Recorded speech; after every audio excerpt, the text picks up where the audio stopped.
Abundance voor mij betekent, als één deur dicht gaat, gaan er meerdere tegelijkertijd open. We hebben begin april te horen gekregen dat wij eind april, binnen 1 maand dus, onze pand van Breaking Barriers Building Bridge moeten verlaten. En to be honest, op dat moment was er totaal geen angst.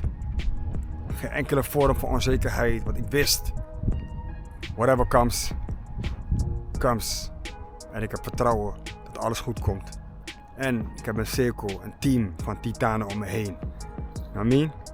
So, dat is abundance. En binnen no time, letterlijk binnen 2 dagen, binnen mijn netwerk te hebben gekeken, hebben we 2 ruimtes mogen bezichtigen. En binnen 4 dagen, 2 dagen later, hebben we een nieuwe kantoorruimte. Dat is abundance. Laat je niet beperken door je angsten, maar denk in mogelijkheden en blijf je hoofd koel houden in tijden waar het even tegen zit. Abundance, abundance. Binnenkort man, #abundance, peace.